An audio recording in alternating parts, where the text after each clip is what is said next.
I think we've got some images on the screen. One of our first questions to the panel was to ask, what is your favourite corner of Geelong from an urban design perspective, and maybe to unpack that a little bit for us as well. You know, why is this your favourite corner of Geelong? So, Andrew, if you wanted to Certainly. start up. Hello. Yep. What one's come up on screen first? So Little Mallop, and James. I think a part of it for me is the nitty gritty. The fact that it does change, it adapts. It's never constant. It changes with the times. I think my first experience was Cats down there in about 1999. It was a great spot, for me, I really like the laneway attitude. And I commend Geelong for the laneways projects that are currently going on. I think it's a great initiative.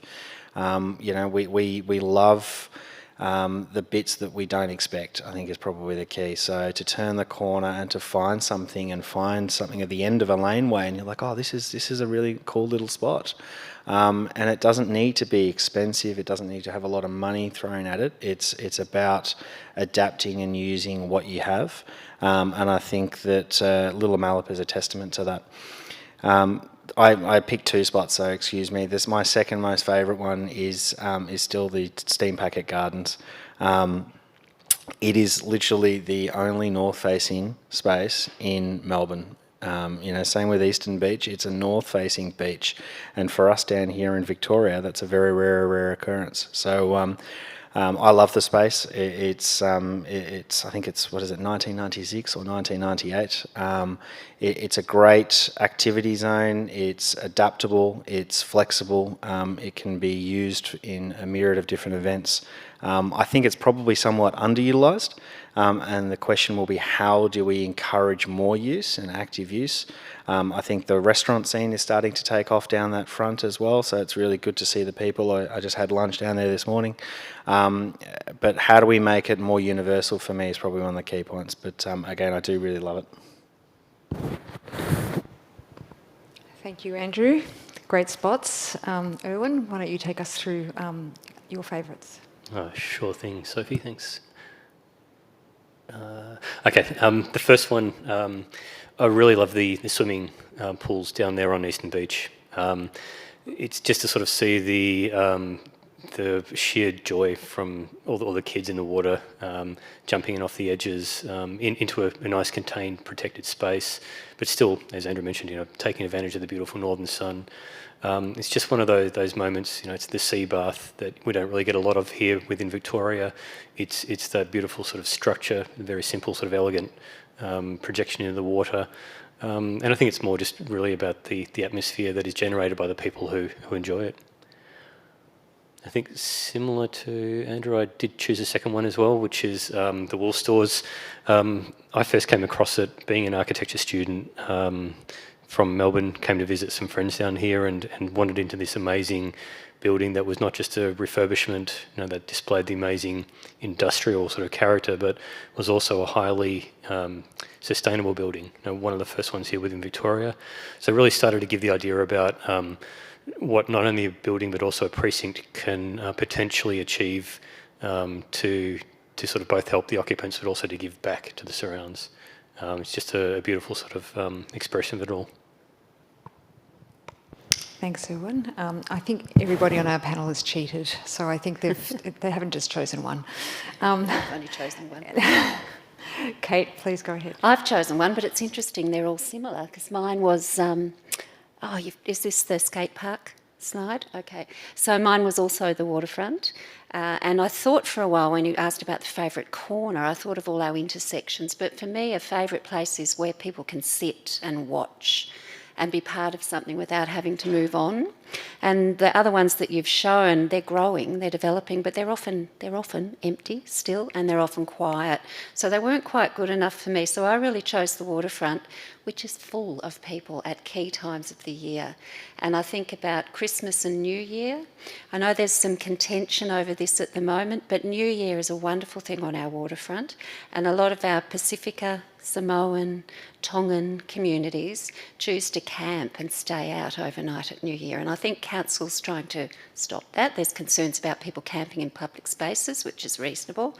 We want our spaces to be clean, we want them to be safe. But for me, it's a fabulous cultural use of that space. I have a little moment in Geelong where I feel like I'm in the Pacific when you go down there on New Year's Day and there's music and they're enjoying the indoor-outdoor. So for me, it's that sense of a cultural space, which I think you're starting to pick up in the Civic Precinct, particularly with the yarning circle. But this image is also one of the skate park. Do people know this space down on the waterfront? It's sort of opposite Deakin Uni, and it's a skate park which is traditionally used by young people. Interesting story with the development of this space, that there was some time in the planning of it that key people at Deakin opposed it because they didn't want young people out the front of a university. I didn't quite get that. I think it was we didn't want the wrong types of young people out the front of the university. And skate parks have traditionally been pushed to the back, pushed to the cheap land, pushed where we won't see them, those noisy kids on their skateboards. So I think this is a pride place for Geelong, somewhere we should be proud of, that we've put a space for young people to use in one of our most beautiful precincts, and we celebrate young people and we give them that space. I think it has a screen that can be used for cinema events and performances, and it can be activated. So I think that cultural lens with the Samoan, the Pacificas, but also for space for young people, let's not push them out of our civic area. So they're themes I'll come back to when we're thinking about the Civic Precinct. I have to wipe this before I pass it on. Thank you, Kate. Go for it, Fernanda. Yep. Hi. Yeah, I took the question very literally, and I did choose a corner, which is sort of the intersection of Fenwick Street and Little Mallet Street. That to me, that bridge that kind of takes cyclists and peds over the rail is a really big win for me. I'm an avid bike rider. I don't say cyclist because people imagine me in Lycra, and that's not what it is. And I just love that sort of corner. It's going to sound really corny, but you know, you've got the sort of the Gordon, the really old part of the Gordon. You've got a sort of blue stone church in the other corner, and then now we've got the lovely, obviously, the library and Johnston Park, and we also have what we call the upside down building, so the Delp building. So there's sort of quite a few little landmarks in this corner, and I like corners a lot because it's sort of like that decision-making part of cities where you're like, ooh, which way am I going to walk? Do I continue going all the way down? Do I turn over here? Do I go over there? And I think particularly this corner is unmistakably Geelong. You know, you've got that marrying of the very new, which is, you know, the Geelong Library and all our aspirations. You've got a bit of the sort of past with that sort of brutalist architecture of the upside down building, which is, you know, a bit of a remnant relic in itself, and then the quite older sort of historic. But particularly Johnston Park adds that sort of the element of the Aboriginal history as well, which I think is really great, and a big sort of open space. So I really like that corner. I usually sort of come off the bridge with my bike, and I kind of take a second to just admire it, especially after crossing Latrobe Terrace. So it's, yeah, I really like that space. Thanks. Thank you, Fern. So sounds like those spaces and corners really resonated with people. And I think, you know, they're very specific, but I wonder if we could move on to another question, which is, and you touched on it, Fern, about exploring a little bit about the personality of Geelong. Every city has a bit of a personality or a quirk, and I wonder, what is it about Geelong? What's unique about Geelong? So I'm going to open up to the panel, whoever would like to answer that. Kate, how about you? Sure, I'll jump in. Yeah.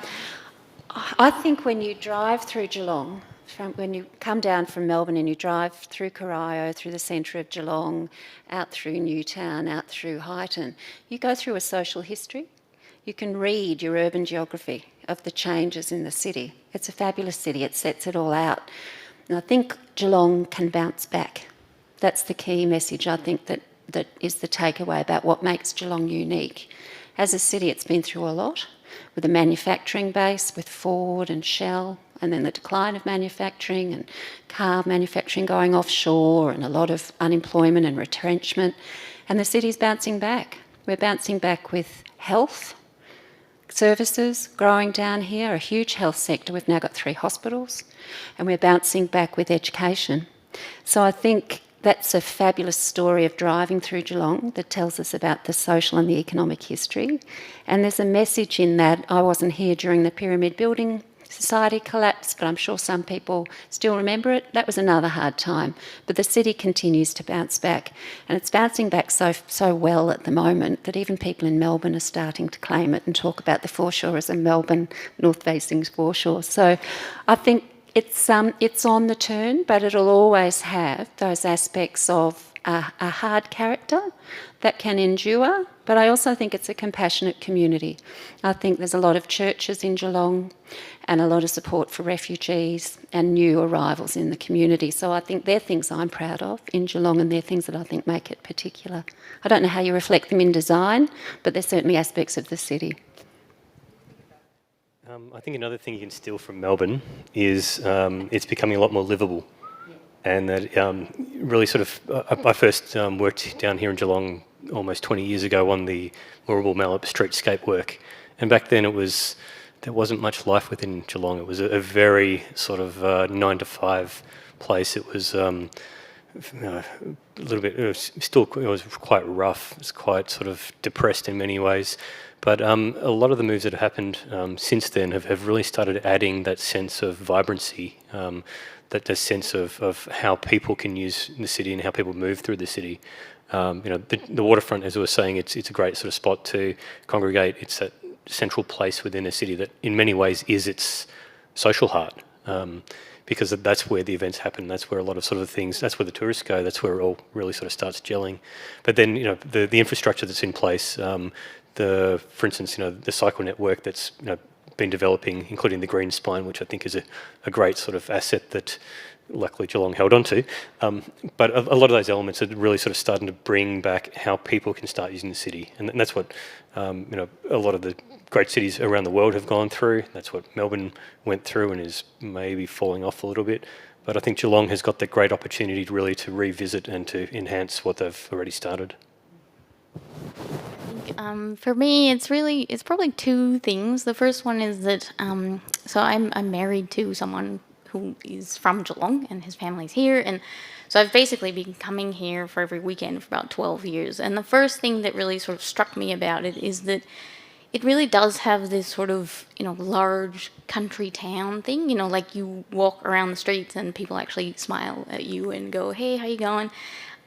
Whereas, having lived in quite large cities, you lose that sort of personal sort of connection with people, even though there's lots of people walking around. No one really has time to sort of stop and let alone look at you, but actually sort of go, nod or whatever it is. And that's something that I really think we need to be really mindful of and keep as we grow.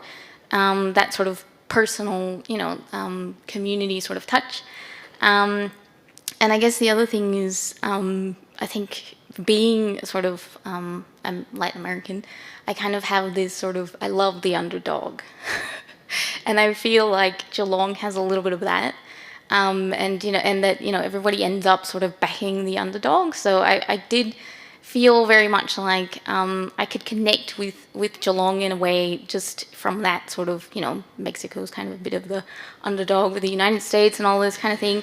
And also I learned that Victorians are also called like Mexicans because they're like, they're south of the border or whatever it is. So so that to me are 2 things that I think we need to hold on to ferociously as the city grows and as we invite more and more people to really make, and that's why I guess public space is really important and the public realm is really important, so that we don't end up just sort of in big cities, passing each other on the street, not paying attention, or even worse, driving everywhere and not walking, not cycling, not having that personal sort of time to actually connect with where we live and who lives next to us. So yeah, I really love living in Geelong, and that's two of the key reasons why. Yeah. Yeah, I think that idea of trying to hold on to what makes Geelong unique is a very important aspect of the conversation, which we touch on again. We might touch on again later. As it evolves and changes, what is it that we need to hold on to, and then also how do we grow in a way that looks forward to the future as well. So, Andrew, did you want to add to the to that part of the conversation, or yeah? Well, for me, look, I want to go back to my uni days. The quirkiness of Geelong is it's its connection to Deakin University and the fact that it is, or it used to be, a student town. I do fear that, COVID and online working and online courses takes away a little bit of that. The uniqueness of Geelong is that it actually is a hub for regional Victoria. So when I came here, lots of people were from Albury-Wodonga, from Horsham, from Castlemaine. It became a drawing point for all these regional towns, and they didn't make the move to Melbourne, but they came to Geelong, and people stayed here. I've got friends that I went to university, and they had families and they live here. Some of them have migrated back to their hometowns. Some have moved to Melbourne. Others have stayed in Geelong, and I really encourage the city to back Deakin, and for Deakin to back the city, and to make this draw on students. I think the student life and the population here is really, really important to Geelong. Yeah, it's really unique, and I think it does add that. I think you're right. It's a special aspect of the city. I thought I might open up to our audience, the people that are present at the moment, or any online questions as well. Does anybody have any questions? Yeah? Yep. Maybe we'll have them.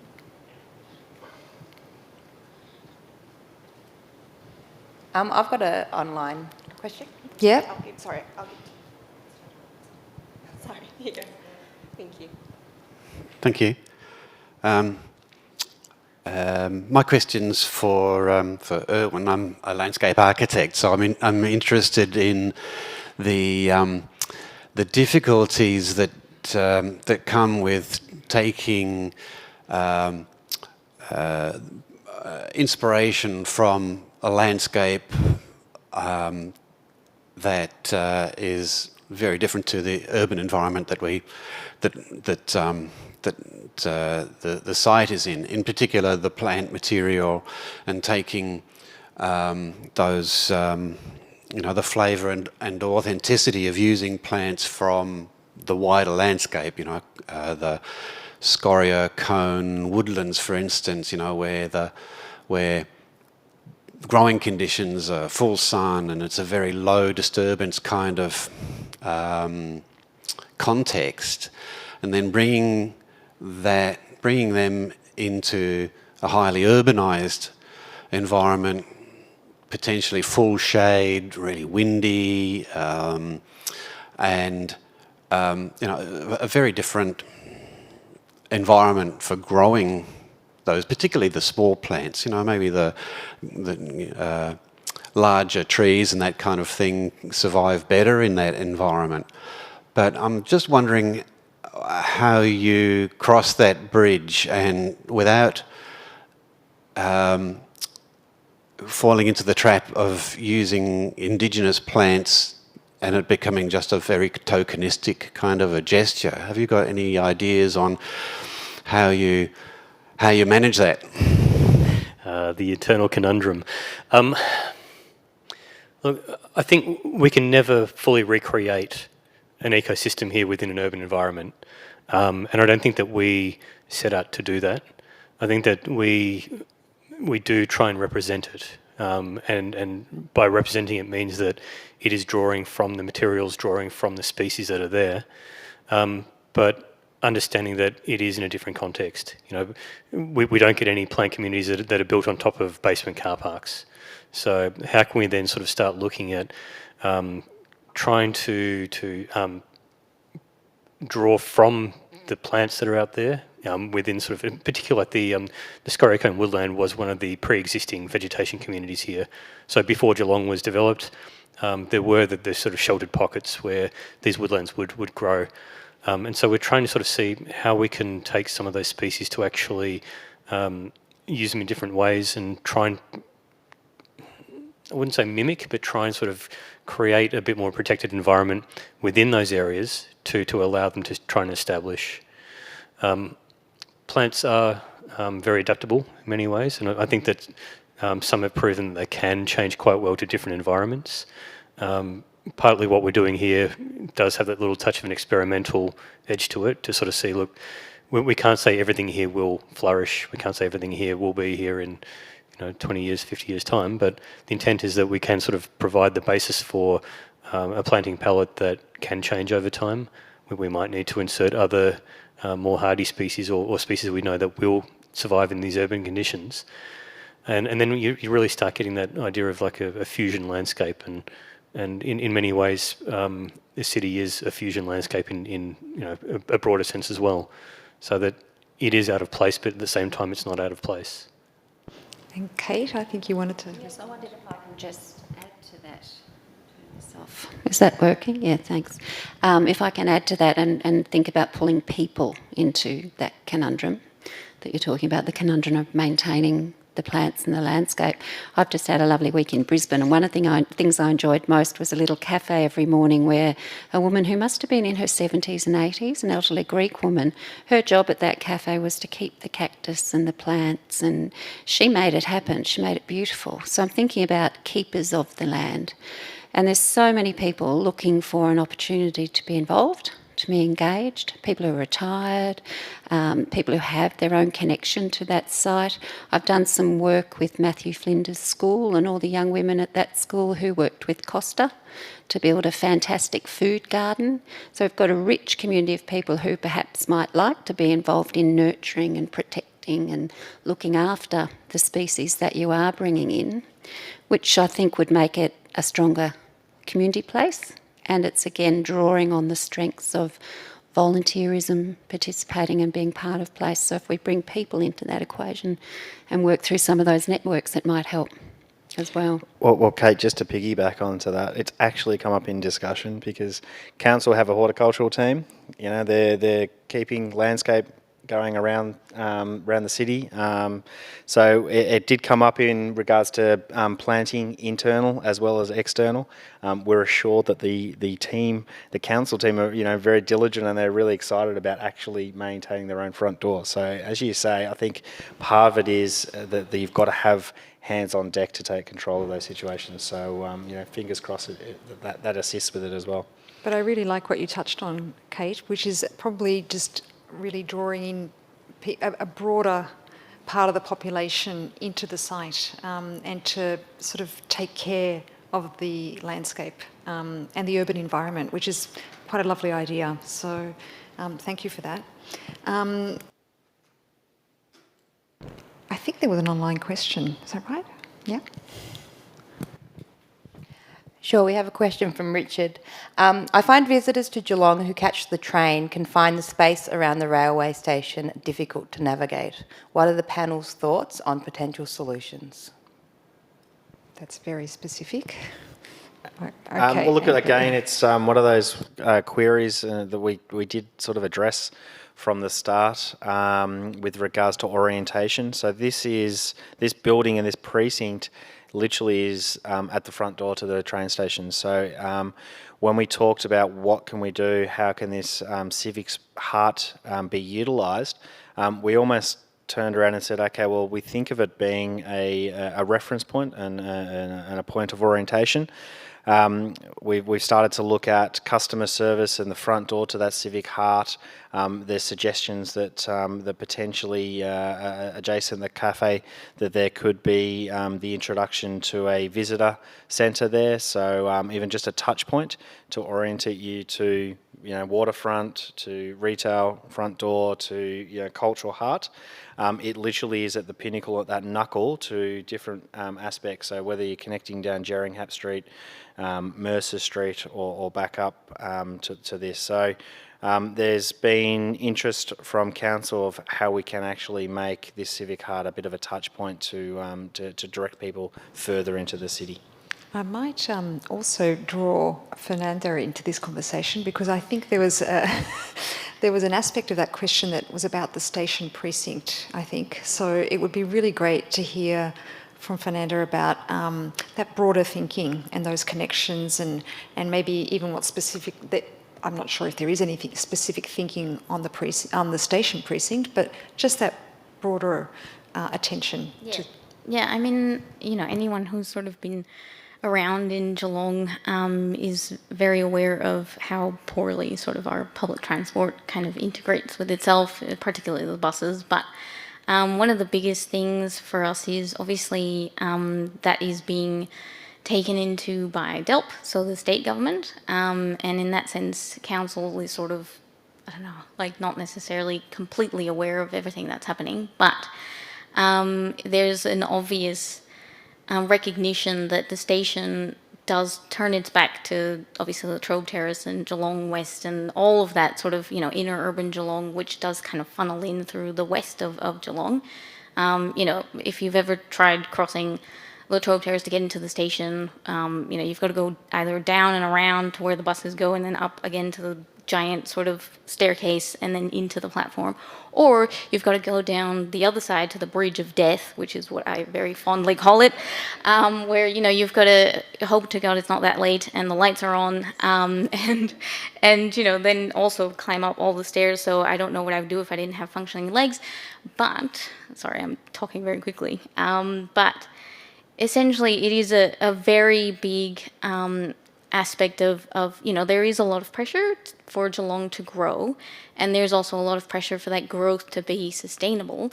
And in order for that to happen, we have to have a more serious approach to public transport and an access to that. And obviously, the fact that our offices are going to be really close to the station, I'm very excited about. Because I ride my bike and I walk as much as I can. So that's going to be really great that they have really thought about EOT and how the cycling can get, into the actual station and into the precinct. So really, I mean, from what we've heard from DELP, there is a plan to have the station have a bit of a forecourt to Latrobe Terrace, so that you can actually walk in from Latrobe Terrace, and then obviously something that would actually take you across instead of, at the moment, there's some stairs to get to the car park, and then you kind of can't get to the platform from that car park. So there's definitely a lot of work to do in that sense. I don't know if that kind of adds things. I think Erwin wanted to add to that. I think building on that, train stations traditionally were the heart of the city. And I think that Geelong's heart, or Geelong's sort of centre of gravity, is moving towards it. So I think that sort of the Civic Precinct is definitely one of the steps in how we can connect it a lot better into, or connect the station into the city.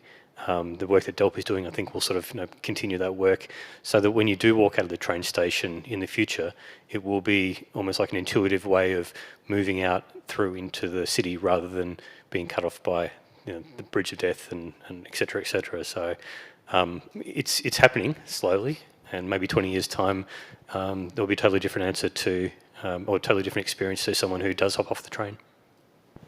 Okay, the audience is taking over. We've got another question. Hi, thanks. No, it's great. It's a really good vision, and you said it was a 100-year building, right? But just coming off, I think, Flanders' point about how are you going to manage the influx of people with Greater Geelong just expanding so much, certainly over the next 20 years probably. And the expectation, I think, for a lot of the public is to maintain their use of their cars. So proportionally, if that remains consistent, it's going to increase. How are you going to actually wind back and encourage people not to use their cars and drive them through this focal point of the city? It's a really good question. We were talking about this earlier, in fact, about how perhaps the gains that we've made in terms of public transport use over the last 10 years have just been perhaps, completely wiped out. over the last year. But maybe I'll draw on the panel a little bit to hear their thoughts on that question. Yeah, I mean, I'll just say that in particular is a sort of, it's got like 10 different dials that you kind of need to, tweak. Yeah. So there's the sort of, what's that called? It's like, what is the word?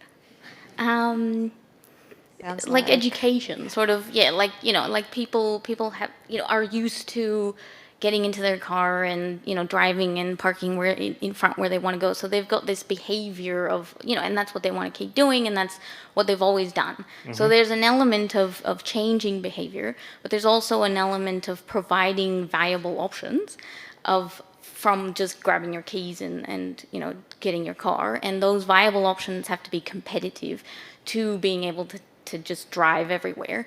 And I think, so that's about planning and making sure those other options are equally competitive.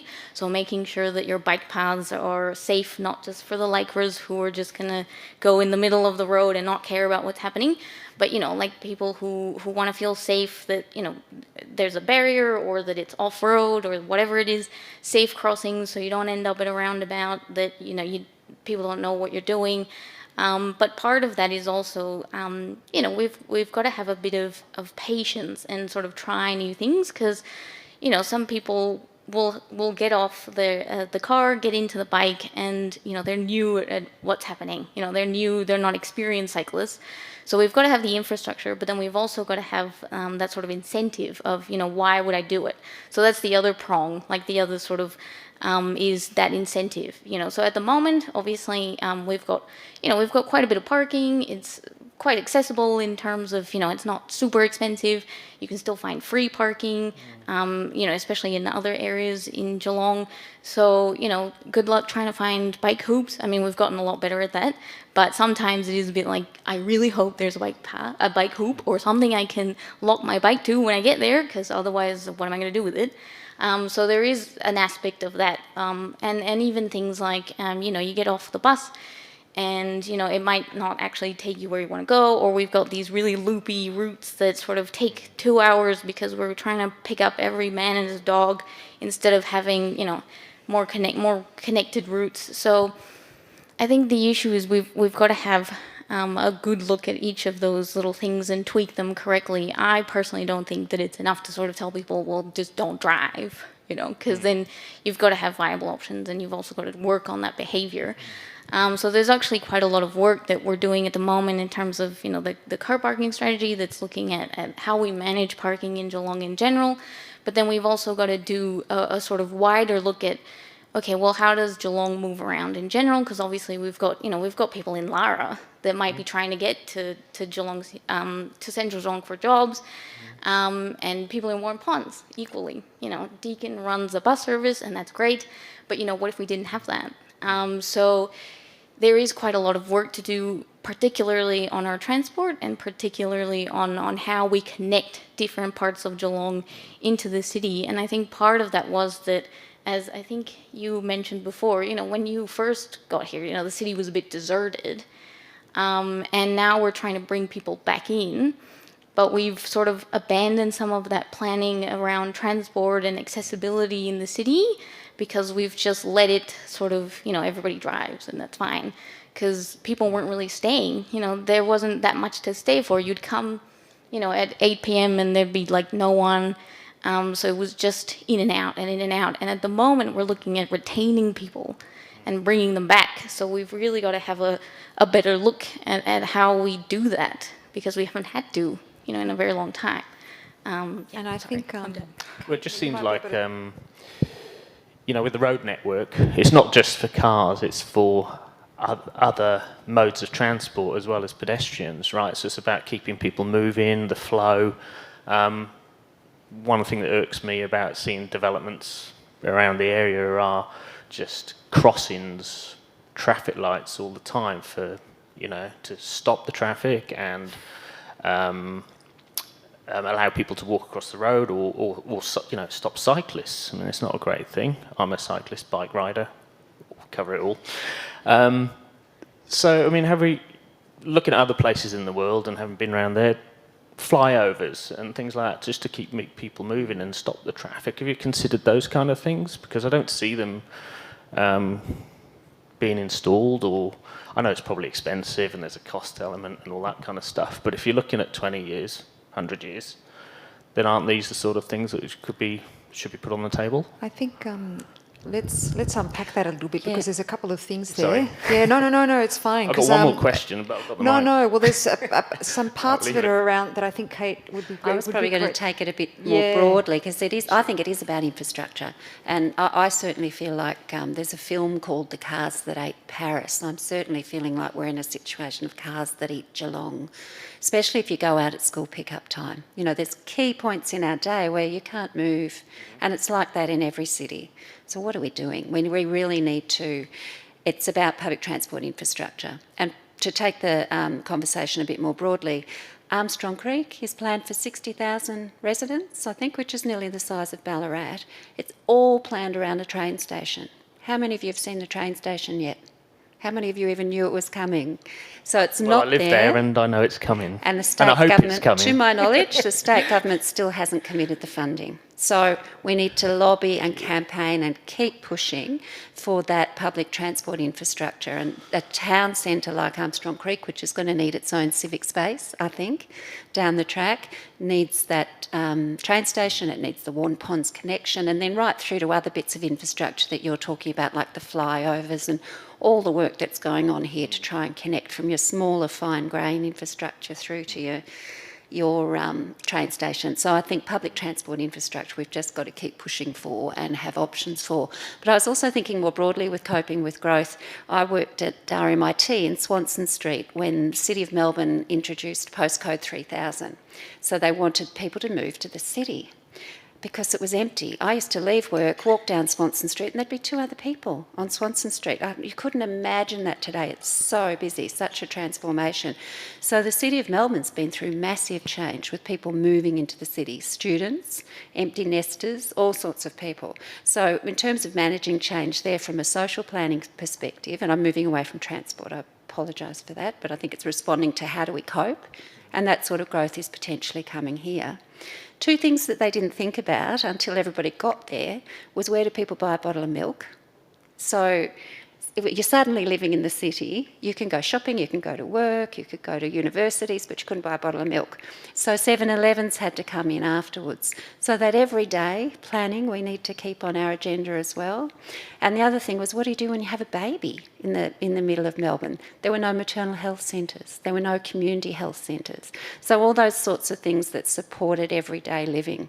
So I'm going away from transport infrastructure. I think that's crucial, and acknowledge your point, but I'm thinking more about how do we manage and respond to a lot of growth that is potentially going to come in Central Geelong. We're wanting more apartments, we're wanting more students to live here, but we need to think about the things that support people every day, like health centres, doctors, dentists, all those things. How will people get to them? And the City of Melbourne suddenly had to plan a maternal or child health centre after they'd encouraged everybody to move back there, and I think they've still got a plaque on the wall for the first baby that was born in the central city in that decade. So it's kind of thinking about people as well as the spaces that you're planning. I think that social infrastructure is so important. So I'm really glad you mentioned it, because when we're talking about urban design, we are talking about urban design in its broadest sense. In fact, there's the soft and the hard infrastructure, and then of course what we do with our public open space and our connections. I think that's fantastic, thinking about it in those terms. Andrew, you had I was going to more just pose some more questions. I'm not going to pretend to know the answer to it, because it is the age-old question of public transport, but cars. There's no right, there's no wrong, because everyone's got a different opinion. But if you believe Elon Musk, we'll all be driving electric cars in 8 years' time, and our cars will be automated to the fact that they will be going to work for us. So you'll drive to work, your car will then go become a taxi or an Uber, which will then work, and then you'll go and pick your own car up and drive you home. So theoretically, you don't need to park your car. Melbourne City Council are doing interesting parts now in the city where instead of building car parks, and especially above ground car parking, that they are adaptable for future use. So instead of having a car park which has got a floor to floor of 2.7 meters and it's low and your car comes in, you park your car, that you are now building structure to house cars for the next maybe 10, 15, 25 years, whatever it turns out to be, but they can be refitted out. So whether they become new office space, they become retail outlets. So the question will be, absolutely, in 20 years, where will cars be? I don't think we actually know. There's all these different theories, but we've got to make sure whatever we do that we don't build ourselves out or spend money in infrastructure that we can't then adapt or reuse or repurpose in some way. So that's probably a key for me, is make sure that we don't make a silly decision that we regret in 10 or 15 years' time. I think that idea of resilience actually is really important, and sustainable solutions, and how we adapt in the future. That's probably a key part of of our thinking that needs to take place. I'll be cheeky and ask one more question. It will be the last one for me. Let me just be fair and see if there are other questions from other, Okay. and then if there are none, I'll come back to That's you. why I asked. Are there any other? Oh, we do have one. And then if we have time, we'll come back. And we can take them and answer them online. Yeah. Oh, well, there's a little bit, apparently I have a little bit more time, yes. Hi everyone, I'm Fan Fan. I'm student at Deakin University, and I've got a few questions regarding to the project, if you don't mind. My first question is talking about the car-dominated city, and actually I'm thinking about the children. From my study period, I think that Geelong City, especially for the central area, which is really children unfriendly, because the street and the infrastructure are mainly designed for adults. So for this project, I think the project is very mixed use and very active, that encourages people to gathering for all group of people. Have this project considering about the children, the specific group? Great question. Yes, it's being very conscious to make the Civic heart and that external space something that is adaptable for for 18 hours of the day. So there are bathroom facilities there which are universally accessible. There are children change rooms. There are the changing places, toilet facilities as well. So making sure that they're publicly accessible throughout the day, and also of an evening and of a night time. So there are dual access doors that those spaces can be used by parents and the broader community outside of the 9 to 5 office environment, so to speak.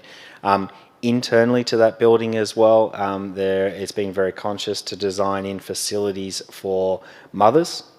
So those office environments, those council office spaces, access to mothers' rooms and to feeding rooms as well. So again, we hope that the building is all inclusive. It is universally accessible to mothers, to parents, to general public. And again, the areas and the usage of that podium floor being an invited public realm, so with different events that they can cater for community events and those functions as well. So within reason, we hope that we've got everything that is going to service the needs of the community.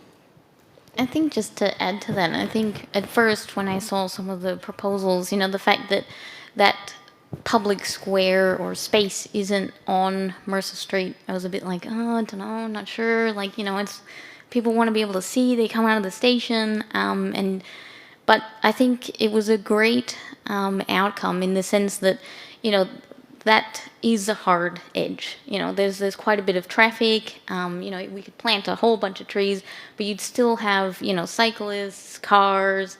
And the fact that space has now been sort of, shielded in a way by the building itself, kind of, you could imagine sort of letting your kid run around and not worry, like, oh, are they going to sort of fall or step into the, either the bike lane or the car park or whatever it is. So that sort of brought me around to be like, no, yeah, this is a good decision. This is great from the Cox team, because it does sort of shield you from that environment, and you can see that, you'd have, especially with all the seating and everything, like, you could very easily sit down and just let your kid run around and climb up and down the sort of little steps and things, and sort of be more comfortable in that space than if it was just along Mercer Street itself.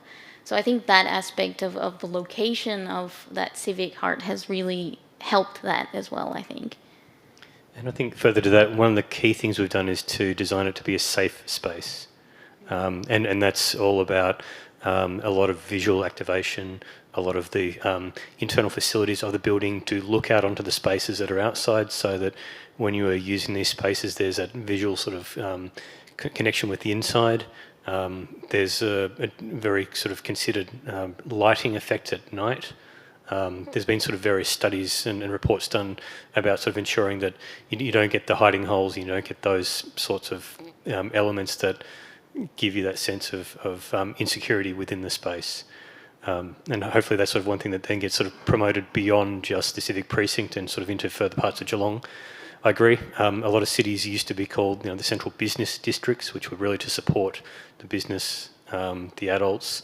But now with it sort of becoming more of a sort of a place for all demographics, not just the adults or the elderly, but also for the kids and families.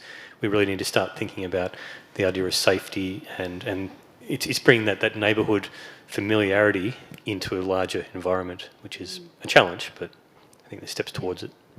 I agree. I think it's a terrific question. Thank you for asking it. And there's often an assumption that if we build apartments and we encourage people to live in the city, we're not going to have children. But the City of Brisbane, for example, made that assumption, built a whole lot of apartments, and suddenly they've got to build schools because there's a whole lot of kids in those areas. So they're planning vertical schools, like we've been building at South Melbourne as well, in those areas that are getting denser. So there's a lot of evidence that families across Australian cities live in apartments and choose to live in the inner city areas. I guess one issue, I don't know if we had the slide of Bunjil Place, if that was there from the City of Casey, maybe, I'm not sure. But it might be also to think about the connections from the Civic Precinct. Not everything has to be in that civic space that we're looking at today, but maybe the good connections to Johnson's Park, the good connections down to the playgrounds on the foreshore, that you can walk, you can get around. We used to have an exercise for first year planning students every year where they had to spend a day getting around the city with a pram. Bit of a different experience. Then you look at the city. So can you do that from the foreshore to our new Civic Heart and through? We've got it up, Kay. Thank you. But this is Bunjil Place. Thank you very much for the slide. I don't know if you know this. It's in Narre Warren, a deep suburban location. It's not in the middle of the city. It's in the suburbs in Melbourne, in the City of Casey. And they've built a new Civic Precinct that I'm sure everybody on the panel is very familiar with. And it's called Bunjil Place, and it's shaped like the wings of the eagle. And it has the regional library, has all the council staff in there.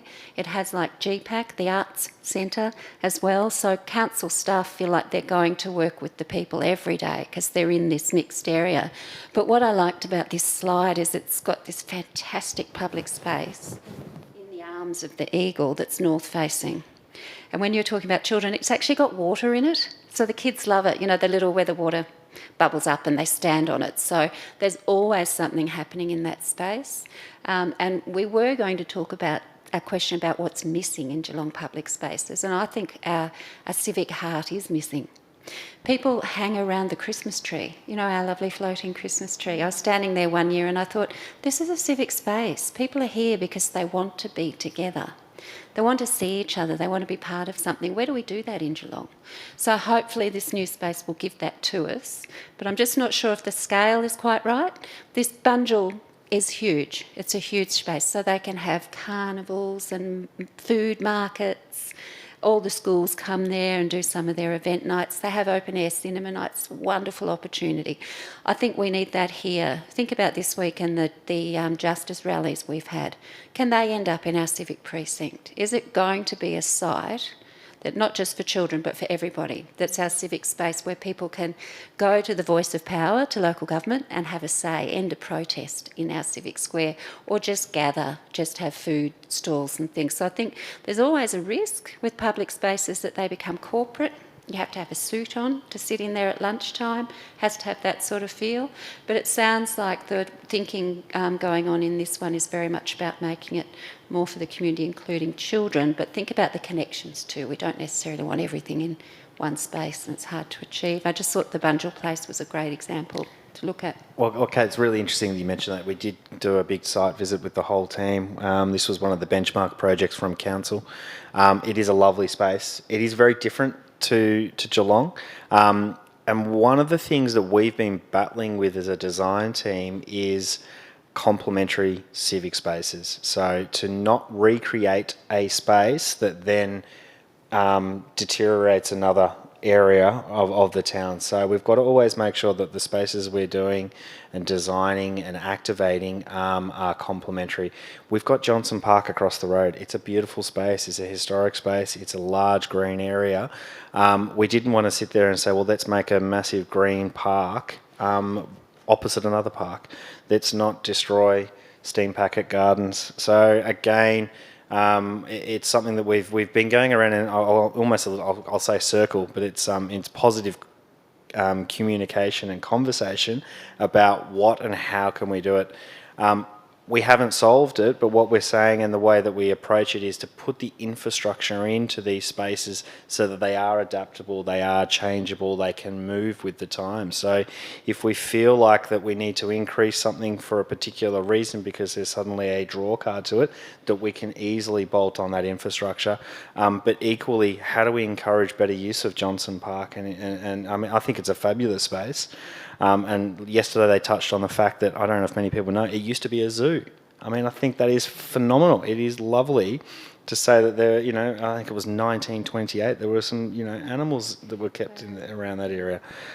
So we've got to look at how we can use complementary spaces around the whole precinct, not this precinct, but around Central Geelong. I'm going to start wrapping up, but Kate, if you wanted to make one last comment. I was just going to say, I agree. Well, no, you don't want everything all in one space, but you want to support the others. One thing that they didn't expect at Bunjil Place was the number of young people who'd come again, because they came to the library after school.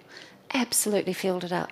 So, we've got a school just there with Matthew Flinders, plenty of schools around. This is our library. There's Johnson Park. So maybe we can encourage those connections as well.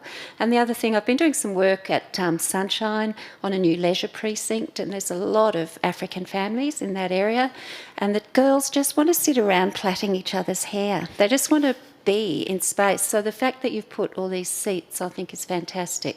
You don't have to have a reason to be there, but there'll be incidental places to sit and watch and be part of. But that's why we've got to be careful about what security systems we use. We don't want our security guards in suits going along and telling those girls to move on because they're not doing anything contributing to the economy. Something, that often happens in public spaces. So, yeah, that's another whole question, isn't it, about how forms of security we use. But I think your question about children, youth, it'll activate right through with all the spaces connecting, hopefully. And I think the idea of spaces connecting and that network is really what's needed here, so that the Civic Place here is part of a network of public spaces of different scales, different sizes, different uses, that you then move between depending on what you want to do. And I think it's connections in between these spaces that are going to be key to really sort of making all of these spaces work. Fernanda, did you want to add anything, or because I'm... No, I'm okay. Yeah. Thank you. I was just gonna say that I'm very happy that it's being constructed, because it'll be a really good place to wait for a train, because we don't currently sort of have a very good place to wait for a train. So I'm excited. Yeah. Thank you all so much, and thank you for your questions. It's been a great discussion. Give them all a round of applause.